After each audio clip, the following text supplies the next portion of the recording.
Hey, good morning, everyone. So, uh, our topic is about differential equation. Diretso na tayo sa solutions to first order differential equation. So, we have five methods in solving the first order differential equation. First, we have variable separable. Then, we have homogeneous. And then, we have exact equation. Next, we have the linear equation, and lastly, we have the Bernoulli's equation. So, isa-isahin natin itong mga to. Okay, first, variable separable. So, if the right-hand side of the equation d sub y over d sub x equal to f of x and y can be expressed as a function of g of x that depend only on x times a function p of y that depends only on y, then the differential equation is separable. In other words, the first order equation is separable if it can be written in the form dy over dx equal to gx p of y. So, ano ibig sabihin ng uh, variable separable na to? So, ibig sabihin, kung pwede nating isulat, ano ba, sabi, dy over dx is equal to g of x times p of y. So, kung pwede natin paghiwalayin si g of x at si p of y, isasama natin siya kay dx at dy. So, paano mangyayari yun? So, pag cross-multiply lang natin si dy, makakasama niya sa ilalim si p of y. While si g of x naman, itong dx na to, tataas. So, dx. So, pwede natin silang i-integrate separately. Okay? So, let's try this example. So, dy over dx equal to x minus 5 over y squared. So, kung mapapagsama natin itong si y squared tsaka si dy, tsaka itong si dx kay x minus 5, so pwede natin siyang integrate separately. So, ibig sabihin na separable, mapapagsama natin yung may mga pare-parehong variable sa isang side. So, paano gagawin natin? So, pag cross-multiply lang natin itong dalawang to. Okay? So, si y squared tataas kasama niya si dy, while si x minus 5 naman makakasama niya si dx. And then, we can integrate it separately. Okay? So, ang integral ng y squared dy ay uh, y cube. Okay? And then, ito naman x minus 5 dx. Ang integral nito is x squared over 2 minus 5x plus c. Okay, so ba't tong kabila walang plus c? Pwede naman nilagyan niya ng tigisang plus c. Pero pag to, tinranspose natin dito sa kabilang side, kasi magiging ganito yan, negative c1. So, ang sagot pa rin dyan, plus c pa din. Ano? So, arbitrary constant kasi yan. Okay? So, yung final answer natin, pwedeng, let's say, ilipat na lang natin lahat ng variables and constant sa kabilang side. Si C naman, iwan natin sa sa right side. So, final answer natin is y cubed minus x squared over 2 plus, sorry, so plus 5x plus c, equals c. Okay? So, pwede din naman ang answer natin ganito. Kung gusto nyo, equate natin sa 0. So, y cubed minus x squared over 2 plus 5x plus c is equal to 0. So, ito kasi, bakit plus c pa din to kahit inilipat na natin sa kabila? Kasi nga, c pa din siya. C pa din yan. Arbitrary constant pa din yan. So, tsaka pa lang natin mahanap yung particular solution yan if kailangan nating hanapin. Pero in this case, hindi naman pinapahanap yung value ni C. So, yun na yun as is. Okay? So, again, ito yung ating final answer. So, next. So, xy dx plus x plus 1 x squared dy is equal to 0. So, paano natin gagawin yan? So, pwede nating, since ito, may y dito, ito naman, puro x to, dy to, dx to. So, pwede natin yung i-separate. So, paano natin gagawin yon? i-transpose muna natin yung isang side. Sa isang side, let's say, negative 1 plus x squared dy. Yan. And then, etong si y isasama natin sa kabila. Ito namang 1 plus x squared sasama natin sa kabila. So, cross multiply. So, x dx over 1 plus x squared is equal to negative dy over y. And then, pwede na natin itong integrate. Okay? So, anong integral nito? Ito, pwede tayo mag-let you dito. 1 plus x squared du is equal to 2x dx. So, wala tayong 2x dx. So, magiging du over 2 is equal to x dx. So, ito naman, ln na to, no? So, ano pa yung space? So, pagka sinold natin yan, so, itong part na to, magiging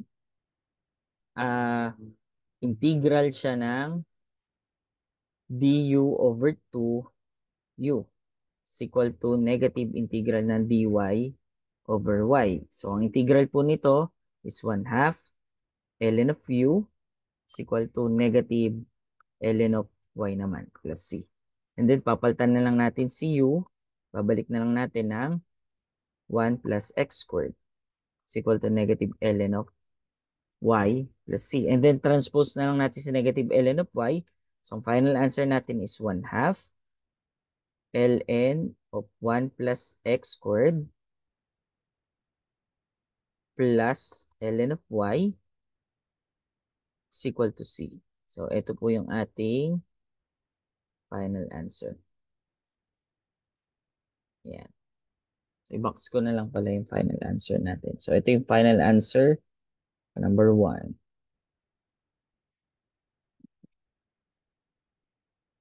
Okay. Next. So, homogeneous equation naman tayo. So, paano pag sinabi nating homogeneous? So, if the right-hand side of the equation is dy over dx equal to f of x at y can be expressed as a function of y over x alone, then we can say that the equation is homogeneous. Okay. So, pag sinabi nating homogeneous, hindi natin basta-basta masa-separate yung mga variables. Okay? So, kasi for this example, halimbawa, ito may y dx. So, hindi natin basta pwedeng i-separate tong part na to. So, pero pwede natin siyang i-write as just like this form, and mag-i-introduce tayo ng bagong variable which is v. So, v is equal to y over x. And then, para maging homogeneous siya. And then, mag-i-introduce din tayo na ganito. So, dy over dx equal to v plus x dv over dx. Or, to simplify this words na nakasulat dito sa slide na to, lahat ng dy, papalitan natin ng v dx plus x dv. Lahat ng lahat ng y, papalitan natin ng vx. Okay? So, yan yung gagawin natin. And then, after that, magiging separable na yon, and we can solve for the solution. Okay, so let's try this one. So, hindi separable to kasi meron tayong y squared dito na naka-plus at hindi siya madaling i-separate. So, anong gagawin natin? Una, palitan natin lahat ng y. Yung y, papalitan natin ng vx.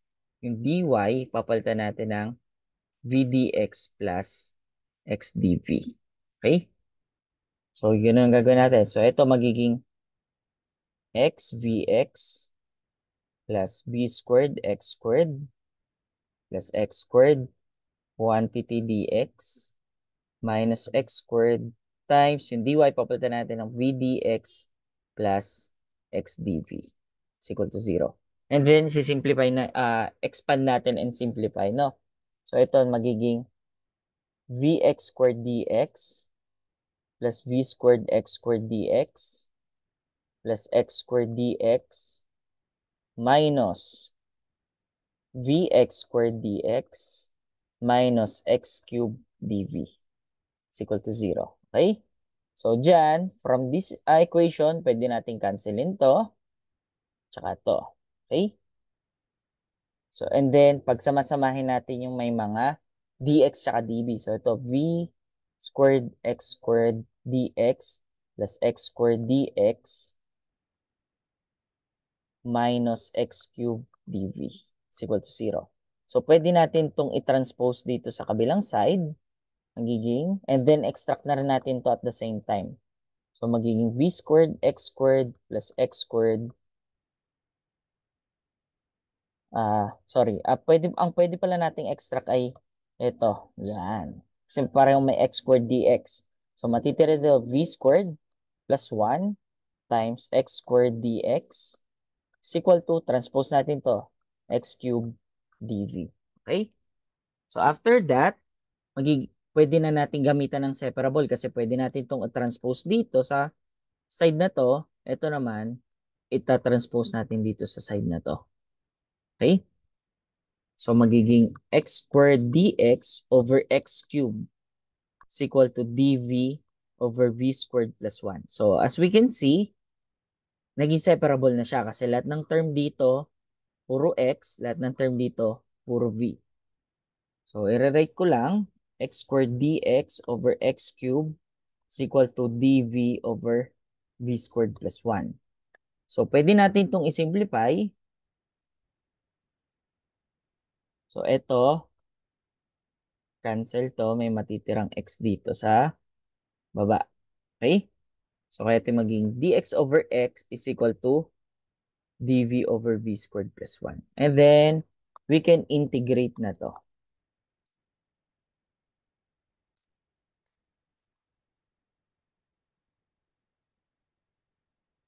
Oops. Kakapasin. Wala mo, kakapasin ako dito ah. So, integrate dito ko na ilalagay integration. Dito na mag-umpisa. So, dito, let u is equal to v squared plus 1. So, du is equal to 2v, dv. So, hindi pwede. No? Hindi pwede ang let u. So, ano pa kayang pwede dito? Okay? So, pwede natin gamitan to ng inverse trigo. So, u is equal to v, a is equal to 1, du is equal to dv. Okay?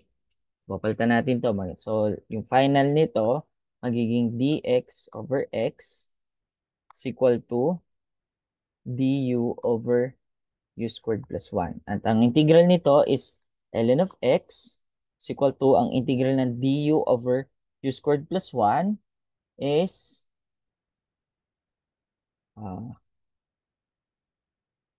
1 over a, which is 1 yon, arctan u over a. Ang u natin is v, ang a natin is 1. Then plus c. And then finally, simplify na lang natin and transpose ln of x minus arctan v plus c. So, hindi pa yun yung final answer, no? So, kasi itong v, kailangan nating ibalik itong v na to as y. So, final answer is ln of x minus arctan y over x. So, yan yung value ni v. So, ito, equate natin to. Equal c pala to. So, equal c. So, this is our final answer. Okay, next. So, y prime plus 4x squared plus y squared is equal to 0. So, ang gawin natin, itong y prime plus 4x squared plus y squared is equal to 0. So, gagawin natin, si y prime equals yan sa dy over dx. So, papalitan natin to ng dy over dx plus 4x squared plus y squared is equal to 0. And then, pwede nating i-multiply si dx dito sa mga to. Okay? So, i-distribute natin. Kaya ang final equation na kailangan nating isolve is xy dy plus 4x squared dx plus y squared dx is equal to 0.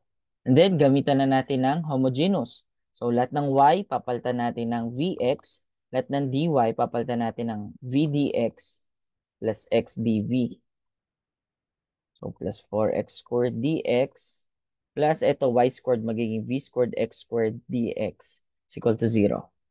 And then, gagawin na lang natin is multiply na lang natin, distribute. So, v squared x squared dx plus vx cubed dx plus 4x squared dx plus v squared x squared dx is equal to 0. Mali pala ako dito. This is dv. So, anong pwede natin pagsamahin? Pwede natin pagsamahin tong dalawang to. So, similar sila. So, kaya magiging 2v squared x squared dx plus 4x squared dx. So, bakit in-skip ko to? Since dv yan, ililipat ko na siya sa kabilang side. Negative vx cubed dv. Okay? And then, pwede nating i-extract ito, no? I-factor out to. So, anong factor out niya? Pag pinactor natin, so 2v plus 1, ang matitira ay x squared dx. Yan. May 4 pa pala dito. So, pwedeng ang i-factor out na, actually, pwedeng i-factor out na natin is 2x dx. So, yan ay factor out natin. So, kaya matitira to v squared plus 2 times 2x dx equal to negative v x cubed dv. So, then, ang next ang gagawin natin, pagko-cross multiply natin to, si negative v, si x cube, ibababa natin, itong si v squared plus 2, i-cross multiply ulit natin. So, kaya matitira dito, 2x squared dx over, tignan natin, x cube yung pupunta dito, and then negative v dv, so, ang bababa naman is v squared plus 2. Okay? So, i-simplify muna natin. Ito ay magiging 2dx over x is equal to negative v dv over v squared plus 2. Okay? And then, pwede na natin i-integrate to. So, ito, pwede tayo dito let u is equal to 2 v squared plus 2 du is equal to 2v 2v dv. So, wala tayong 2v dv. du over 2 is equal to v dv lang. Okay? So, pag nire-write natin 2 dx, ilabas ko na itong 2. 2 integral of dx over x is equal to negative 1/2. So, integral ng yung v dv, papalitan natin ng du over 2. So, ito na yung 2 nun. Over yung v squared plus 2, papalitan natin ng u. So, integral nito is 2 ln of x is equal to negative 1/2 ln of u plus c. So, magiging negative 2 ln of x plus 1/2 ln of u plus c or equals c. Pero hindi pa yan tapos kasi itong u na to, papalitan pa natin. So, dito ko na siya palitan. So, itong u na to, palitan natin ng v squared plus 2. So, v squared plus 2 equals c. Kaya lang ito, v squared pa to, papalitan natin yan ng y over x, yung v. Eh, since naka-squared yan, magiging y squared over x squared. So, ang final answer natin is 2 ln of x plus 1/2 ln of y squared over x squared. Y squared over x squared. May plus 2 pa pala. Plus 2 is equal to c. So, ito na po ang ating final answer. Okay, last. So, y prime is equal to y over x plus 3 square root of x over y. So, equals to sa dy over dx is equal to y over x plus 3 square root of x over y. So, kung ang y is equal to vx, therefore, so y is equal to vx, therefore, um, x is equal to y over b. Okay? Yan, pwede natin gamitin yung mga yan. And then yung dy, papalitan na rin natin to. So dy is equal to v dx plus x dv over dx is equal to ang y over x equal to sa v. So, magiging v to plus 3 square root ng ito naman.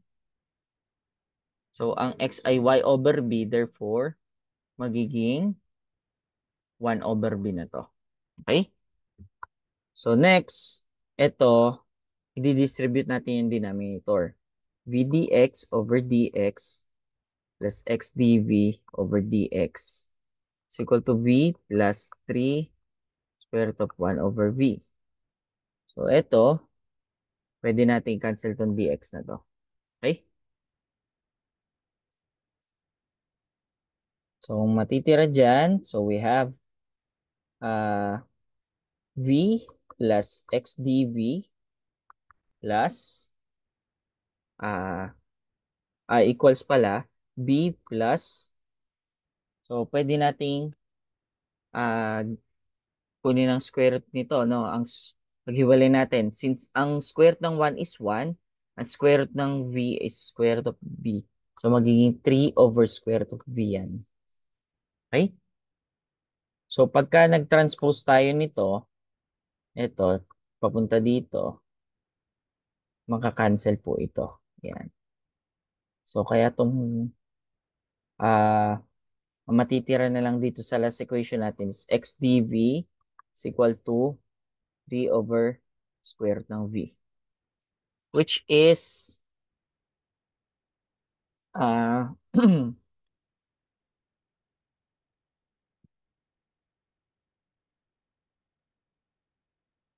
may kulang pa pala ako dito. So kulang pa pala akong dx dito. Dx, yan. So which is pwede natin gawin tong separable.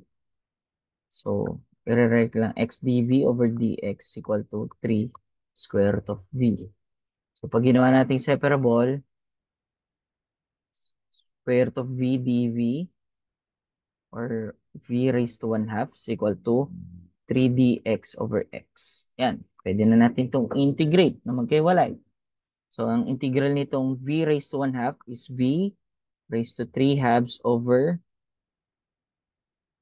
3 over 2. So, itong 2, itaas natin, magiging 2/3 yan.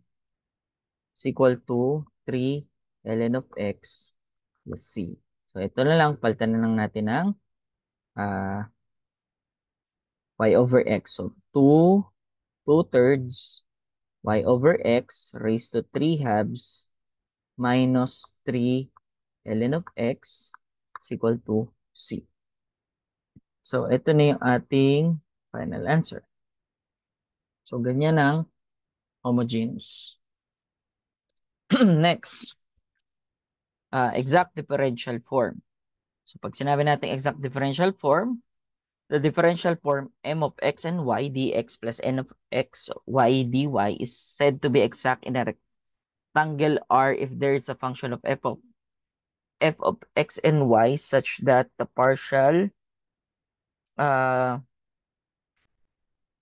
integral, partial derivative pala, the partial derivative of f with respect to y of f of x and y is equal to m of x and y, and the partial derivative of f with respect to y of f of x and y is equal to n of x and y.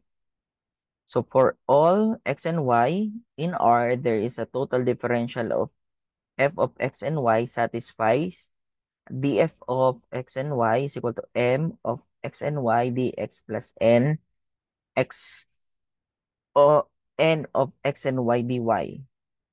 So pag pinag-add natin yon, may makukuha tayong exact differential form in the equation of m of x and y dx plus n of x and y dy is equal to 0. So maging exact equation to.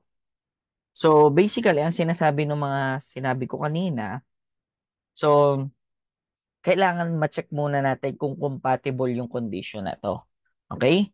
So from the equation, kukuha tayo separately ng equation for m tsaka equation for n, and then kukunin natin yung partial derivative.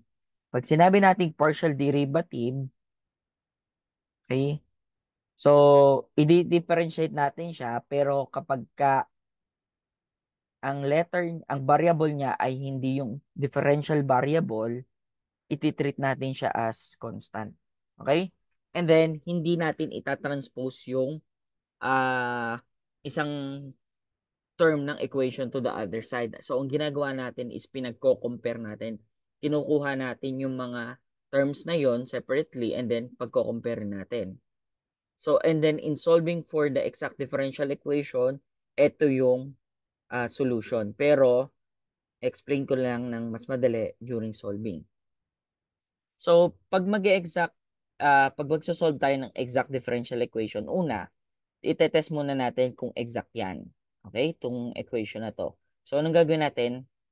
Kunin natin to separately, tsaka ito separately. And then, pagko-compare natin.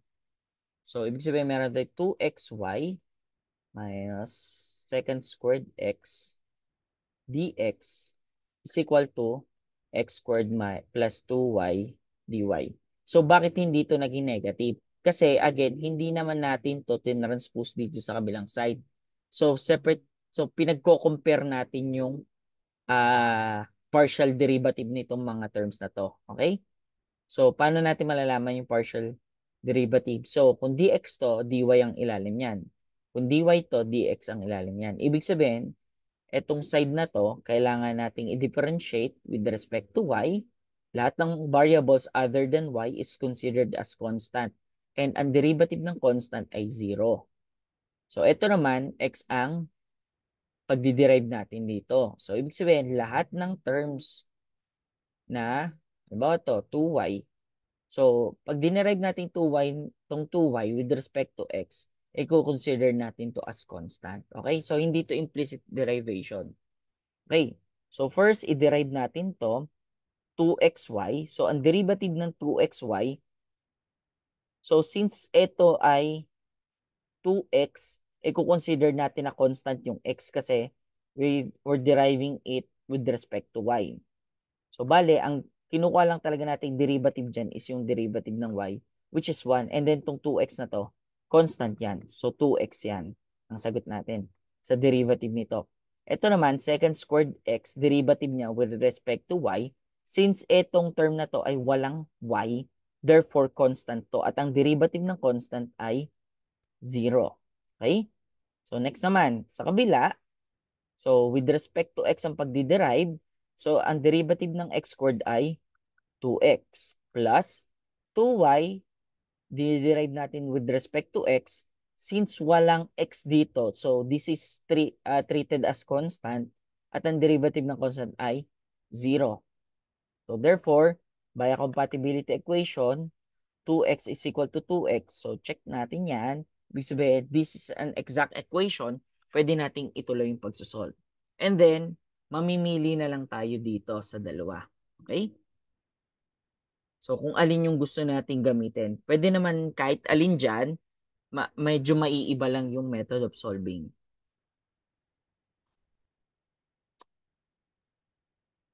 Okay? So, try muna natin gamitin to. So, kuha lang tayo ng isang term.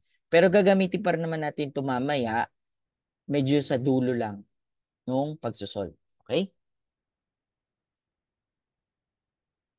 So, f of x and y, so integral. So, alin yung gagamitin natin? Itong part na to. So, 2xy minus second squared x dx. Okay, so i-integrate natin yan. At partial integration yan. So, kung ititreat natin as constant kapag hindi siya same nung variable. So, ang integral ng 2xy is x squared y. Okay? And then, ang integral ng second squared x with respect to x is tangent x. And then, mag-a-add tayo ng g of y. So, bakit tayo nag-add ng g of y? Kasi, pagka pinabalik natin to during derivation, ang derivative ng g of y is 0. So, this means na during partial derivation, meron tayong a function of y na nawala since with respect to x yung pagdiderive natin. So kaya pag in-integrate natin yan, maglalagay tayo ng function of y. So dun sa other, kung dun sa isang tag dito, kung etong gagamitin natin, since with respect to y, ang pag i-integrate natin, magdadagdag naman tayo ng g of x. Okay? So, halimbawa, magdadagdag tayo ng plus g of x naman. If with respect to y yung pag-integrate natin. Okay. So, ang next natin nito is kunin natin yung partial derivative nito. Okay? So, partial derivative nito, kung nag-integrate tayo sa x, dapat sa y naman yung kukunin nating partial derivative. Kasi kung x yung kukunin nating partial derivative, itong equation na to, babalik lang dito. So, walang mangyayari. So, kaya sa opposite, sa other variable naman tayo tag dito, mag-derive. So, ang derivative nito, partial derivative nito with respect to y, so, ang derivative ng y is 1. So, this is considered as constant. So, ang matitira dito, x squared na lang. Okay? And then, ang derivative dito, since wala tong value, okay?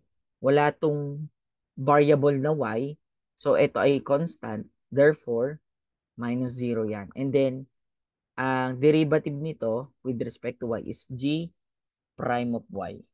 Okay? So, next, ang gagawin natin dyan, so hindi ko na sasama yung 0. G prime of y. I-equate natin yan dun sa hindi natin ginamit kanina. So, ito yung hindi natin ginamit. Ito lang.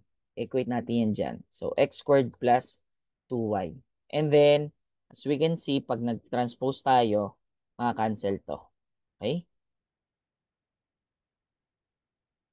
So, kaya magiging g prime of y is equal to 2y. Okay? And then, integrate na lang natin yan with respect to y. So, kasi y to. Tapos y din naman to. So, again, g prime of y is equal to integral ng 2y dy. Therefore, g of y is equal to y squared plus c. Okay? So, since meron tayo nakuha ang value of g of y, isa-substitute na natin dito. No? Kasi kanina, halos ito na yung final answer natin. Kaya lang nga, meron tayong function of y na missing dahil nag-partial integration, partial derivation tayo and partial integration. So, pa-plug in na lang natin dito.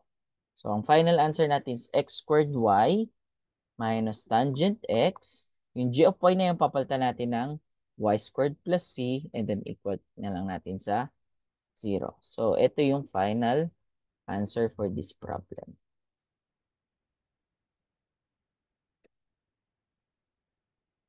Yeah. Okay?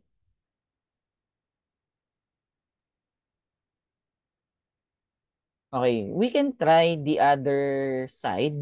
Dito naman, let's say, try natin x squared plus 2y. Dito tayo nagsimula.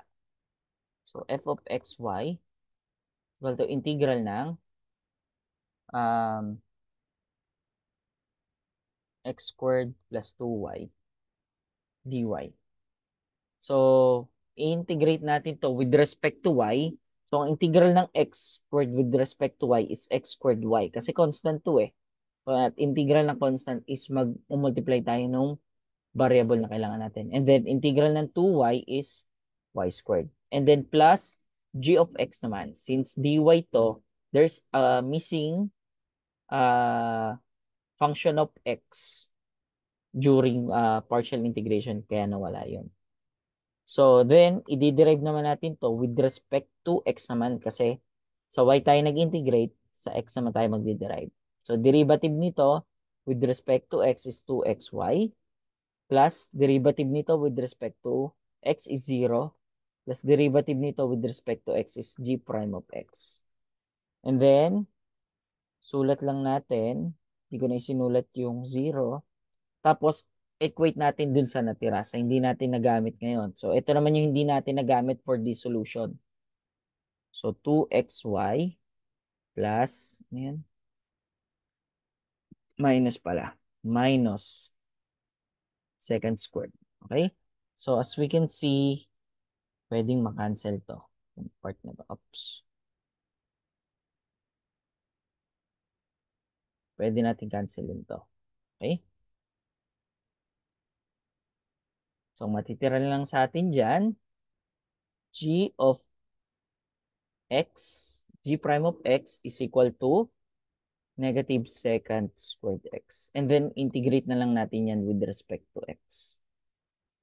So, to g of x, ang integral nito is negative tangent x plus c. Okay? So, ang g of x is negative tan c, tan x. So, sa substitute na lang natin dito. So, we have x squared y plus y squared minus tangent x plus c is equal to 0. So, ito na yung ating final answer. So, tingnan natin kung same nung kanina, x squared y plus y squared minus tangent x plus c. Ito yung kanina, x squared y plus y squared minus tangent x plus c. So, same lang, no? So, kung masasolve nyo both equation dito, pwede itong way of checking. Okay, next.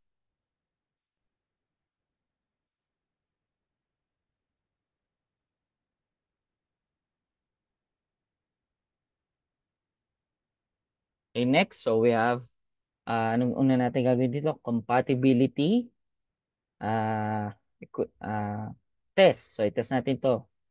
So, 1 plus e raised to xy plus x e raised to xy quantity dx over dy is equal to x e raised to x plus 2 dy over dx. Okay?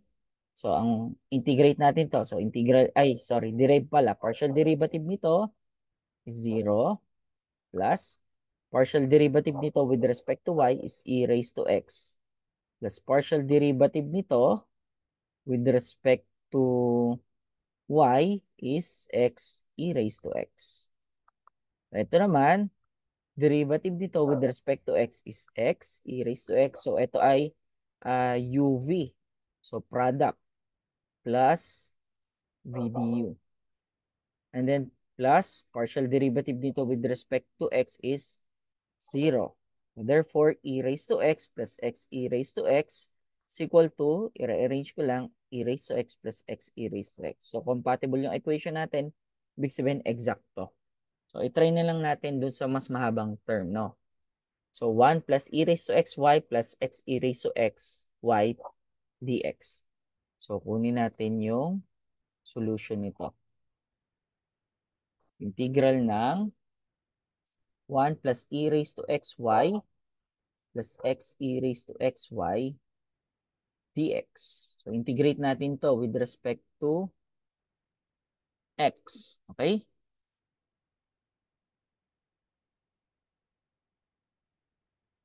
So, ito, integral nito is x. Ito, ang integral nito with respect to x is e raised to x pa din.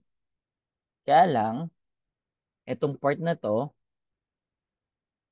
so, hayaan na natin yung y. Itong part na to, x e raised to x. So, para ma-integrate natin yan, so, gagamitan natin yan ng, tag dito, gamitan natin yan ng,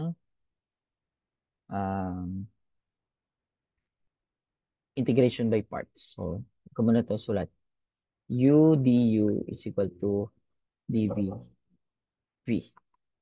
So, ang u natin is x, du is dx, dv is e raised to x, v is e raised to x pa din. So, plus the quantity uv x e raised to x and then may y pa tayo or siguro para hindi mas nakakalito, y na lang. Y times uv minus integral ng v du. Yan. Okay? Plus g of y. Kasi sa dx tayo. So, simplify muna natin to. X plus e raised to x plus x e raised to xy minus integral ng e raised to x is e raised to x pa din times y pa tayo plus g of y. And then, I think pwede nating i-cancel tong part na to. Yan. So, kaya magiging x plus x e raised to xy plus g of y. And then, pwede natin kunin yung partial. Yan ito, no? Partial derivative with respect to y. So, partial derivative ng x with respect to y is 0. Ito naman is x e raised to x plus g prime of y. Then, next is we need to equate this one dun sa hindi natin ginamit. So, ano yung hindi natin ginamit? E raised to x plus 2. X pala. X e raised to x plus 2. And then with that, pwede natin i-cancel to. Matitira sa atin ay g prime of y is equal to 2. And then integrate natin with respect to y. So g of y is equal to 2y plus c. Okay? So final answer natin, so ito na yon, x plus x e raised to x plus g of y. So x plus x e raised to x plus ang g of y natin is 2y plus c is equal to 0. So this is our final answer. So when you use this one, kapag ka nag-solve kayo ng exact, your final answer should be the same as this one in the box. Okay?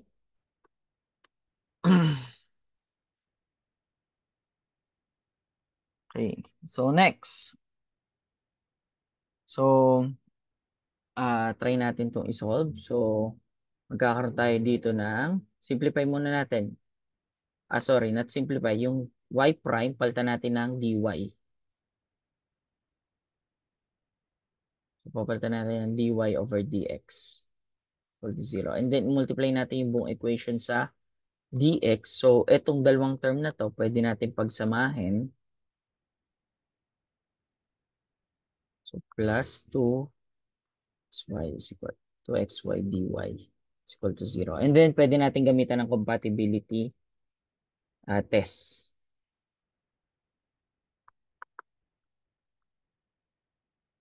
Okay? So, ito with respect to y, ito with respect to x. So, 0 plus 2y. Ito naman, kakaroon tayo ng with respect to x, so matitira is 2y. So, compatible yung ating equation. So, 2y is equal to 2y. So, pili lang tayo. So, para mas madali, ito lang gamitin natin sa simula. Okay? So, f of xy is equal to the integral of 2xy sabi, dy. So, ang integral po nito with respect to y is xy squared. Yan. Plus g of x. Okay? And then, partial derivative nito with respect to x. So, we have y squared plus g prime of x. So, ano matitira? Y squared plus g prime of x is equal to, so meron tayong 2x plus y squared. So, 2x plus y squared. So, pag nag-transpose tayo ng y squared dyan, ma-cancel to. Okay? Matitira lang is g prime of x is equal to 2x. And then, g prime of x is equal to 2x. I-integrate natin with respect to x. So, we have g of x is equal to x squared plus c. Okay? And then, the final answer natin, dito na lang. Substitute na lang natin. So, y squared plus x squared plus c is equal to 0. Yan na yung final answer for this equation. So, yan ang exact differential equation. So, next. So, we have linear naman. Okay? So, linear. So, a first order equation that can be written in the form dy over dx plus p of x is equal to qx is a linear differential function. So, so madaling ma-determine kung linear yung equation. So, may mga condition yan. So, yung first term, dapat dy over dx or kung ano mang, halimbawa, dt over dy or dt over dx. So, basta nakaganito yung form niya. Yung una. Yung pangalawa naman, basta may letter y siya. No? Or may variable na y. And then, naka-equate siya sa function na dapat x lang yung variable. Halimbawa, 4x squared, kaya 4x squared plus 5, o kaya 4x squared plus 2x plus 5, o kaya 4 lang. So, basta x or walang variable yung q of x natin. Let's say, 5x squared plus y. So, hindi na to linear kasi ang requirement natin for an equation to be a linear, dapat x lang yung variable. Okay? So, yan yung mga condition para maging linear. And then, paano natin yan isosolve? Una, hanapin natin tong integrating factor na tinatawag. So, ano tong integrating factor? Pag sinabi natin integrating factor, ito yon P. Paano siya makukuha? Kukunin natin yung e raised to the integral ng P of x dx. So, ibig sabihin, kukunin natin si P of x. Sinong P of x? Lahat ng kasama ni y. So, lahat ng variables and numbers constant na kasama ni y, siya si P of x. And then, ipa-plug in lang natin sa equation na to. So, y sub p, yp. So, itong p, yung sagot dito. And then, integral ng q of x. So, yung term dito times the integrating factor ulit dx. And then, yun na yung sagot nun. Okay?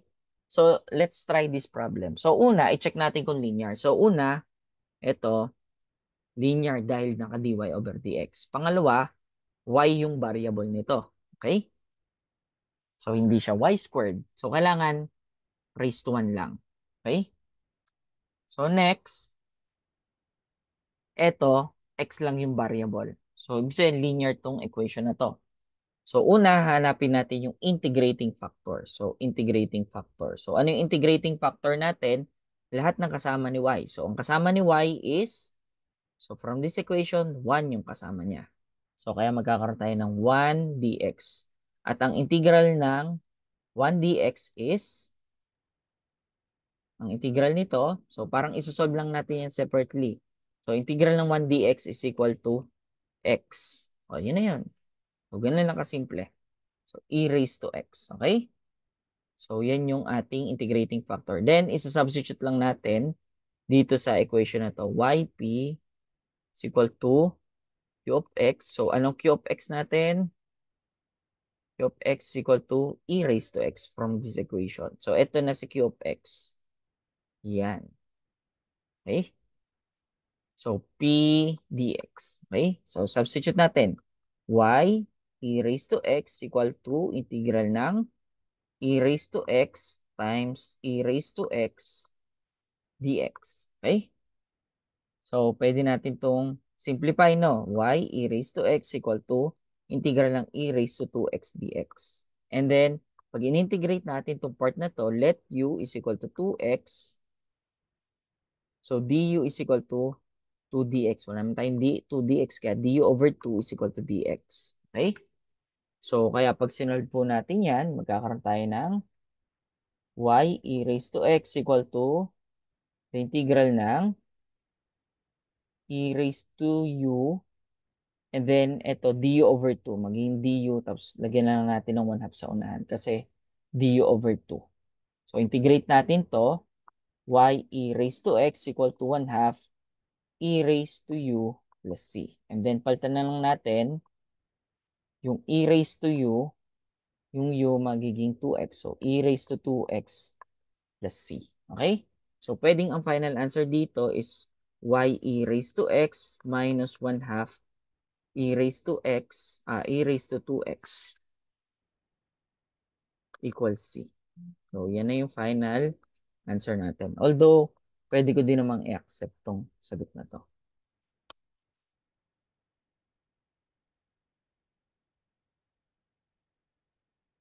Okay? Next.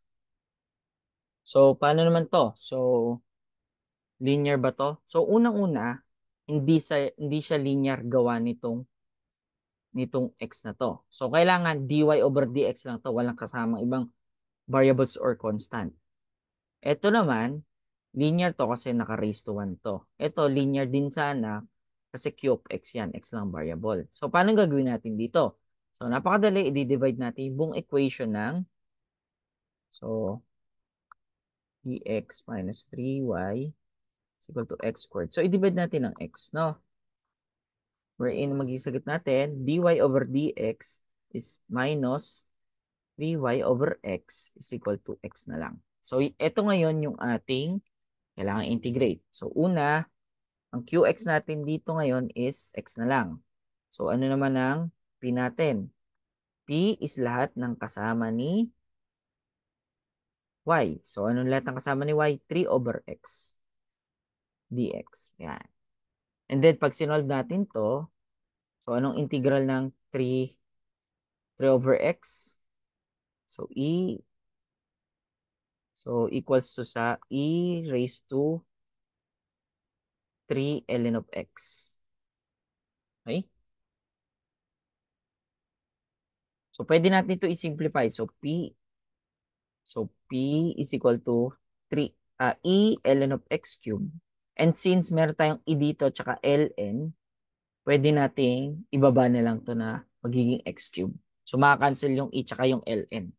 So, ngayon, ang integrating factor natin is P. Is x cube. So, yp is equal to integral ng q of x p dx. So, y times ang p natin is x cube. Ang q natin dito is x times x cube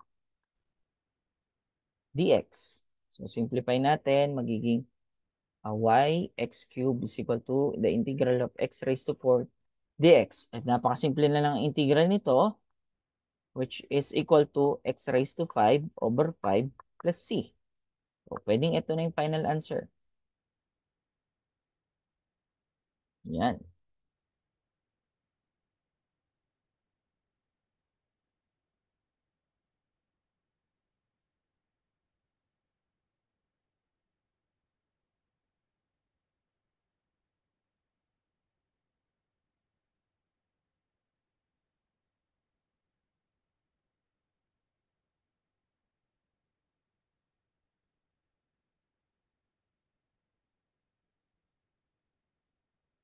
Okay.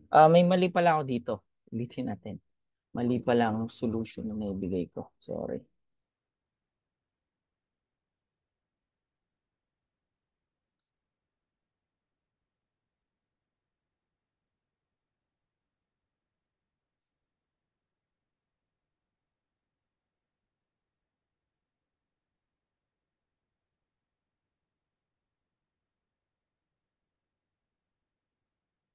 Okay, next item. So, i-check muna natin kung itong equation na to is linear.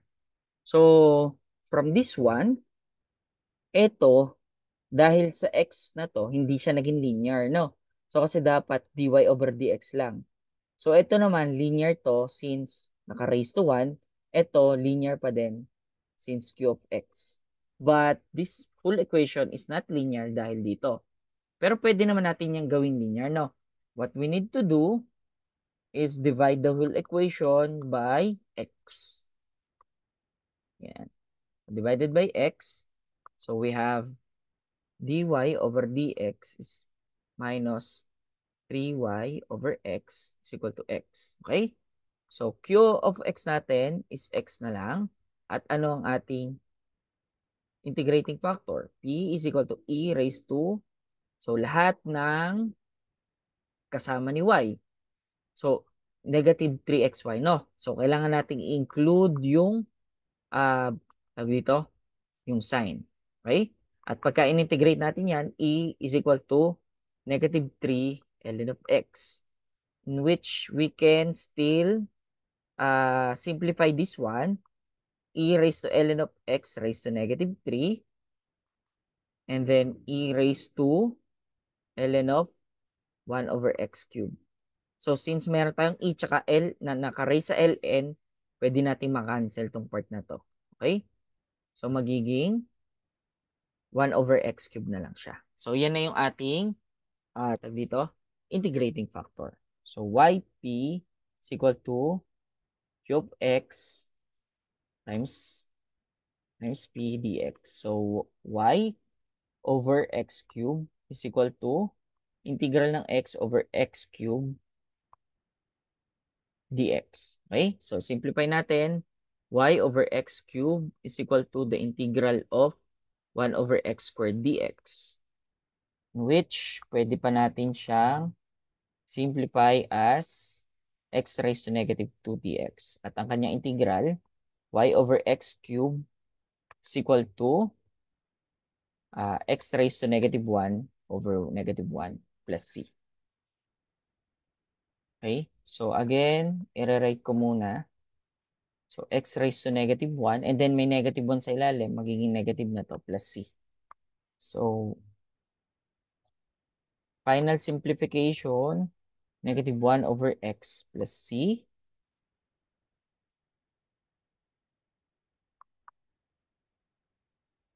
Negative 1 over x plus c. So, or pwedeng y over x cube plus 1 over x is equal to c. So, maalin dito yung final answer. Okay?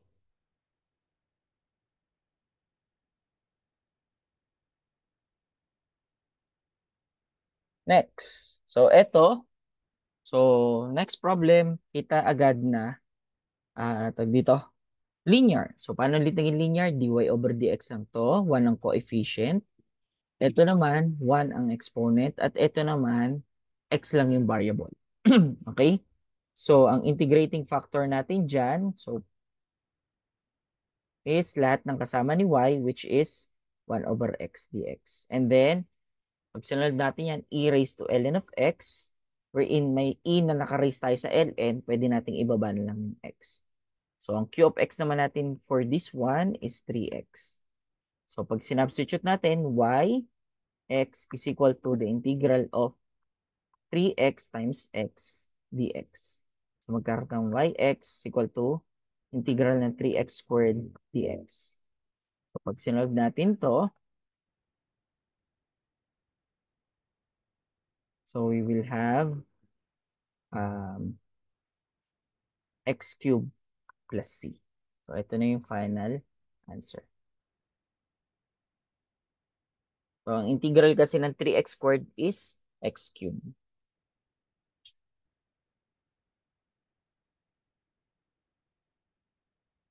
So, yun ay ang linear. Next ay Bernoulli. So, sa Bernoulli, variation siya ng linear. So, ang pinagkaiba lang ng Bernoulli, so, tingnan natin. Ito yung equation ni Bernoulli. So, i-analyze natin. Ito, dy over dx. So, ganun pa din. 1 yung coefficient dito. Ito, px, y. So, ganun pa din. Same pa din. Ang naiba lang is etong part na to. Si q of x may kasama na siyang variable ng n. Okay? Sabihin, Bernoulli siya if etong nasa right side, meron siyang variable of y. Meron siyang kasamang variable of y. So, magiging Bernoulli na siya. At mula Bernoulli, kailangan natin siyang i-transform. So, anong unang gagawin? I-divide natin itong buong equation by y raised to n. Kaya makita nyo, since itong nasa ilalim, y raised to n, pag tumaas yan, magiging negative. Okay? So, ito naman, bakit naging y raised to 1 minus n? Kasi yan, so, i-separate ko to, kunin ko to. P of x, y, over y raised to n. Since etong dalawa, y over y raised to n, applying the law of exponent, magiging y raised to 1 minus n na yan. Okay? May naging ganito. And then yung q of x, nawala na yung y dito. So, kaya lang, hindi pa natin siya pwedeng gawing gamitan ng linear. Kasi nga, sa linear, kailangan walang coefficient to. So, ang gagawin natin? Mag-introduce tayo ng variable na v, tsaka dv over dx. So, ibig sabihin, etong part na to, etong y raised to 1 minus n, papalitan natin ng v yan. And then, eto naman, etong part na to, papalitan natin ng dv over dx. Kaya lang, meron tayo ditong 1 minus n, kaya to, naging 1 minus n is equal to, dv over dx over 1 minus n is equal to y raised to n dy over dx. So, papalitan natin to nitong part na to. Okay? So, kaya, finally, magiging ganito na siya. dv over dx over 1 minus n is equal to, ito na. So, pagka na-transform natin. So, again, itong part na to, ipapalit natin to. Itong part na to, ipapalit natin to. V. Yan. So, gagawin natin yan. And then, kukunin pa natin yung integrating factor, same with the linear, kung anong method ng pagkuha ng integrating factor doon, ganun pa din. And then, sa halip na y sub yp, bp naman to. And then, q of x, pdx. So, ganun pa din. So, try natin to. So, i-check muna natin kung linear or Bernoulli. So, ito, ang coefficient nito is 1. Ito, y. Kaya lang dito, ang q of x natin, may kasamang y raised to n. So, Bernoulli to kasi merong variable ng y. So, anong unang gagawin natin? I-divide natin yung buong equation by y raised to 5. Magiging ganito na to. dy over dx. So, y raised to negative 5 na yan. Minus etong y over y minus 5 magiging y raised to negative 4 na yan. So, equal sa x. So, then, ito na yung sasolve natin. Okay? So, sabi, si v is equal to, kung ano to, which is y raised to negative 4. And then, si dv over dx raised to 1 minus n. Ano ba ang n natin? N is 5. So, n minus 5, which is magiging negative 4. Yan. So, equals to, ito, magiging negative 1/4 yan. Kasi, negative 4 over 1, magiging negative 1 over 4 dv over dx. Yan.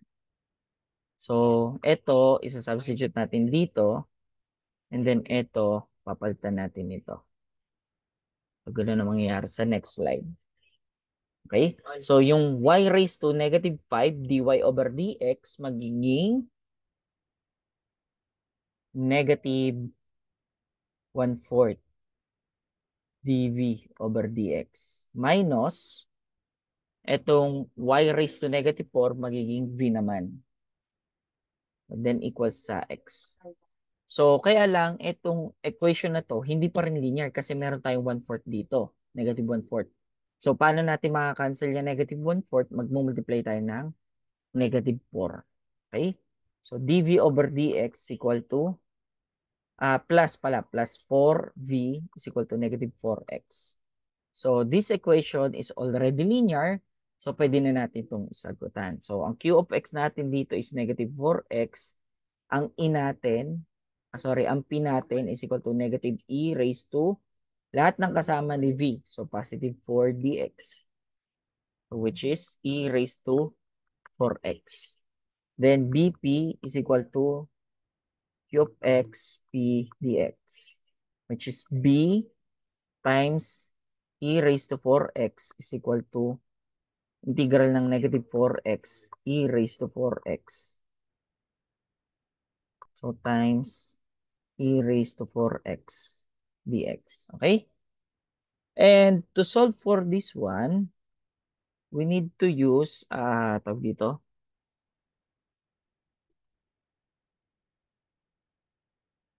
we need to use integration by parts. So, bear with me, medyo mahaba ang solution dito. So, ito. So, pili tayo ng u du tsaka dv tsaka v. So, ang u natin dito is negative 4x, ang du natin is negative 4dx. Ang v natin is e raised to 4x, ang dv natin is e raised to 4x, ang dv natin ay, ang v natin is e raised to 4x over 4. Ayan. So, pwede na natin itong isolve ng integration by parts. So, equals to sa uv minus integral ng v du. Ang du is negative 4 dx. Ayan. So, so, solve na natin to. So, magiging negative 4x times e raised to 4x over 4 is equal to negative x e raised to 4x. And then, we have negative inside here, the integral sign. Pwede nating ilabas, magiging positive. And then, may negative 4, may 4 tayo dito, tsaka 4 tayo dito. Cancel na yon. So, kailangan na lang natin i-integrate to. So, at ang integral ng e raised to 4x ay e raised to 4x over 4. Okay? Plus c.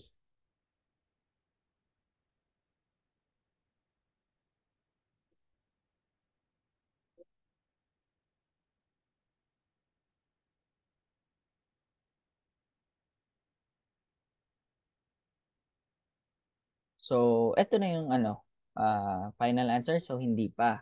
So, kasi meron pa tayong v dito, papalitan natin.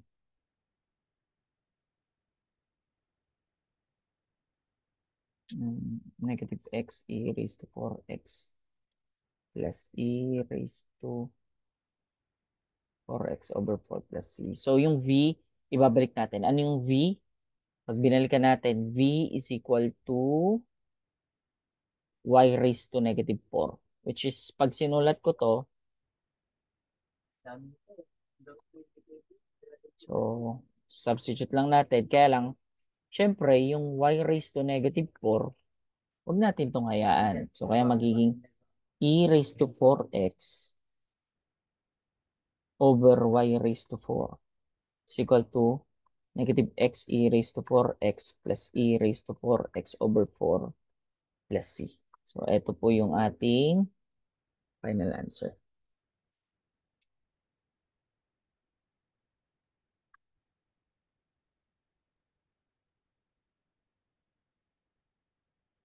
Okay.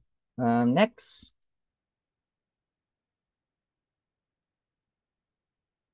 So, this is the last, pag dito, last sample for solution to first order differential equation and Bernoulli. Okay? So, ito, transform muna natin. So, maging 6 dy over dx minus 2y is equal to x raised to 4. Xy raised to 4. So, as we can see, hindi siya, tag dito, hindi siya linear. Kasi meron tayong y raised to 4 dito. So, Bernoulli yan. So, i-divide natin ito ng y raised to 4. Magiging 6 dy over dx over, gawin ko na nga itong 6y raised to negative 4 na to. Over 2y raised to negative 3 is equal to x. Yan. Okay?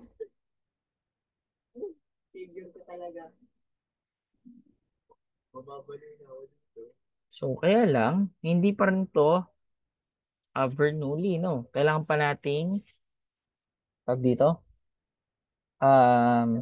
sagutan to. Okay?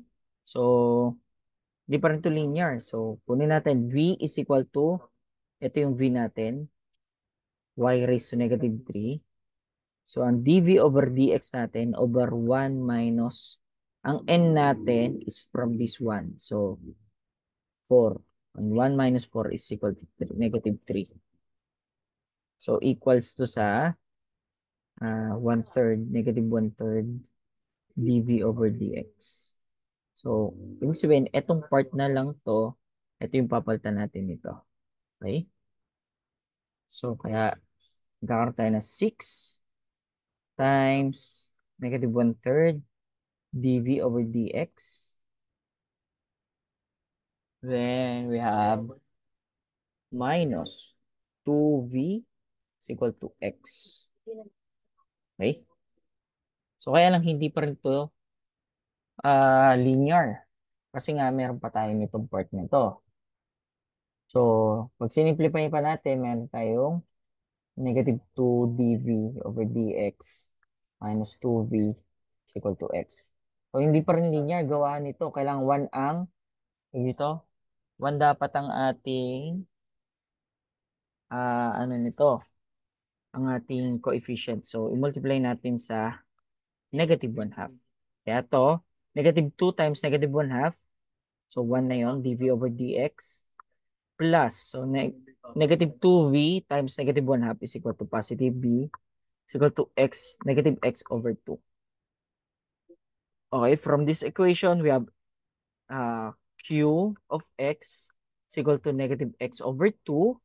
At ang ating p natin dito is e raised to lahat ng kasama ni v, which is 1 dx. So, p is equal to e raised to x. Okay? So, sa substitute na lang natin yan dito.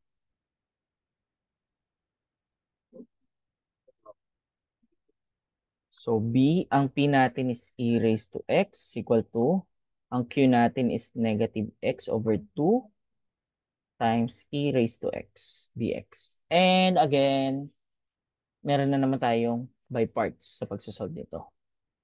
Ang u natin is negative x over 2. Ang du natin is negative 1/2 dx. Ang dv natin is e raised to x. Ang v natin is e raised to x pa rin. So, kaya pag sinolve natin to, v ex equal to uv minus the integral ng v du. Yan. So, solve natin. So, plus 1/2. So, integral ng e raised to x pa din. Plus c. So, konti lang yung v, papalitan lang natin. At ang v ulit dito is y raised to negative 3. So, kaya y raised to negative 3 e raised to x is equal to negative x. Ano yun? E raised to x over 2 plus 1/2 e raised to x plus c. So, ito, wag na lang natin hayaan na negative. So, kaya magiging e raised to x over y cubed is equal to negative x e raised to x over 2 plus 1/2 e raised to x plus c. So, ito na yung final answer natin. So, that ends our discussion about solution to first order differential equation.